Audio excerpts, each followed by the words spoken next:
Real Madrid, FC Séville, les notes des Madrilènes. Aurélien Tchouaméni a déçu sur toute la ligne. Eh bien oui les amis, le Real Madrid a conclu l'année en beauté avec une victoire importante. 4-2 au Santiago Bernabéu face au FC Séville dans un match maîtrisé où Federico Valverde, Kylian Mbappé, Rodrigo Goes et Brahim Diaz ont brillé en inscrivant leur but de la soirée. Eh bien oui, tout n'a pas été parfait quand même. Voilà, certains ont ébloui au Santiago Bernabéu, d'autres comme Aurélien Tchouaméni ont déçu un tout petit peu. Et donc vous allez découvrir les analyses et les performances également de notre rédaction. Eh bien oui, sans oublier les Madrilènes. Thibaut Courtois, oui les amis, on va commencer par le gardien belge. Dans un après-midi relativement calme, il aura une note de 7 sur 10. Il n'a pas eu beaucoup de travail à effectuer quand même face à une équipe sévillane, on va dire, peu dangereuse. Et donc, pourtant, comme à son habitude, le gardien belge a répondu présent lorsque cela a été nécessaire aussi. Il s'est montré attentif avec des tentatives cadrées du côté des Sévillans. On a parlé également d'Isaac, mais Courtois a assuré un rôle de leader silencieux pour stabiliser l'arrière-garde madrilène. Eduardo Camavinga, 7 sur 10, aligné pour la première fois de la saison à gauche de la défense. Eduardo Camavinga a démontré une fois de plus sa polyvalence, bien évidemment. Défensivement, il a été solide dans ses duels.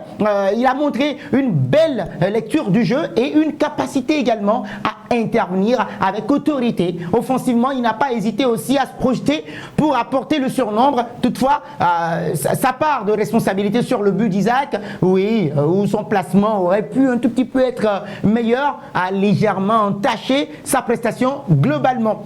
Aurélien Tchouaméni, 5,5 sur 10. Il faut dire à Ancelotti qu'Aurélien Tchouaméni n'est pas un défenseur central, s'il vous plaît. Oui, son manque de tranchant dans les interventions et une certaine hésitation aussi dans ses décisions ont coûté cher sur l'action du but d'Isaac. Et bien oui, si son positionnement était parfois judicieux, il n'a pas dégagé la sérénité attendue quand même d'un défenseur central. Et donc ce repositionnement, loin de ses responsabilités habituelles, on sait tous, c'est au milieu de terrain, met en lumière quand même ses limites dans ce registre de défenseur. Antonio Rudiger, 6 sur 10, il a été aligné aux côtés d'Aurélien Tchouaméni en défense centrale. Eh bien oui, l'Allemand, le rock allemand, a montré des signes de fébrilité, il faut le préciser aussi, bien que sa puissance physique et sa détermination soient évidentes, on ne doute pas de ça. Oui, son entente avec Tchouaméni laisse un tout petit peu à désirer, ce qui a conduit quand même à des flottements aussi dans l'organisation défensive de la défense. Et donc en deuxième période, on a vu certaines interventions qui ont manqué un peu de précision, et donc ce qui a exposé la défense du Real Madrid. Heureusement que le reste de l'arrière-garde madrilène sur les côtés, oui, avec Thibaut Courtois, ont pu pallier ses erreurs. Et donc Antonio Rudiger, la solidité qui manque un tout petit peu pour éviter ses failles prochainement. On passe maintenant à Lucas Vazquez, 7 sur 10, capitaine d'un soir encore. Lucas Vazquez a livré une prestation pleine d'énergie et de détermination. Défensivement, il a bien couvert son couloir et s'est montré fiable dans ses interventions. Offensivement également, il a contribué au succès madrilène en délivrant une passe décisive pour le superbe but de Rodrigo Goes, s'il vous plaît. On en vient. Son entente avec Kylian Mbappé également aurait même pu aboutir à un doublé du français. Une performance globalement positive pour un équilibre parfait de l'équipe de Don Carlo Ancelotti.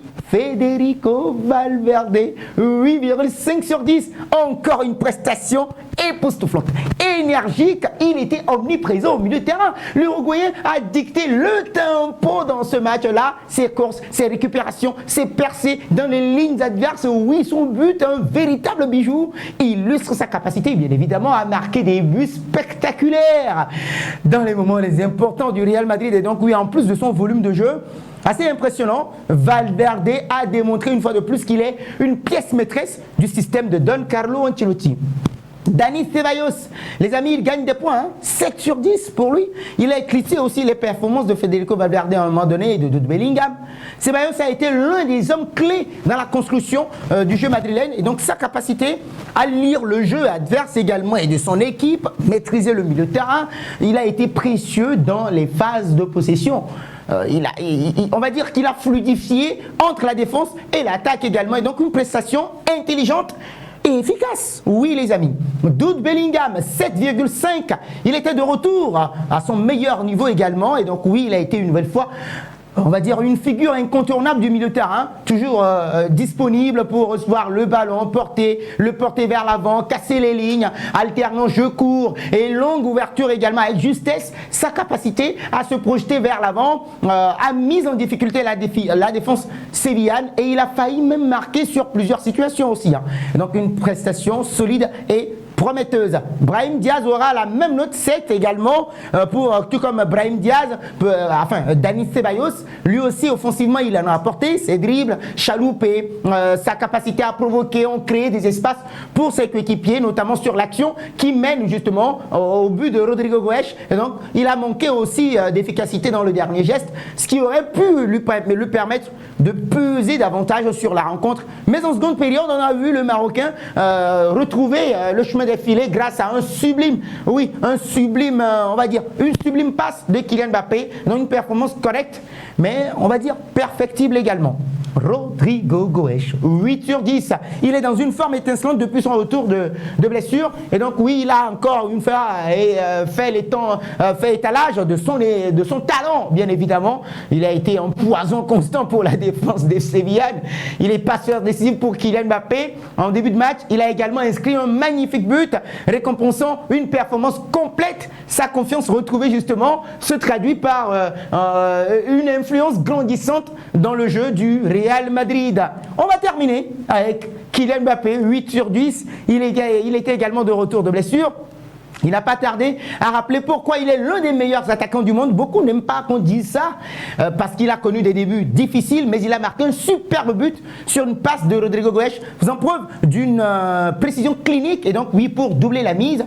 Ouais, Mbappé, avec un brin de malchance aussi et des interventions adverses, l'ont empêché de pouvoir réaliser un doublé. Mais en somme, ça a été un match parfait pour Kylian Mbappé qui délivre cette belle passe décisive à Brahim Diaz pour le 4-1. Les amis, dans les commentaires, moi je vous lis, vous me donnez vos meilleures notes. Est-ce que vous êtes d'accord avec notre rédaction, les notes que nous attribuons aux Madrilènes après ce match époustouflant? Et on le rappelle, ils reviennent maintenant à une unité, oui les amis, de l'Atlético de Madrid qui s'est offert le scalp du FC Barcelone à domicile au stade Montjuic. Magnifique prestation, on dira que le FC Barcelone offre un cadeau de Noël, un joli cadeau de Noël au Real Madrid. Je vous lis dans les commentaires pour les notes de notre rédaction.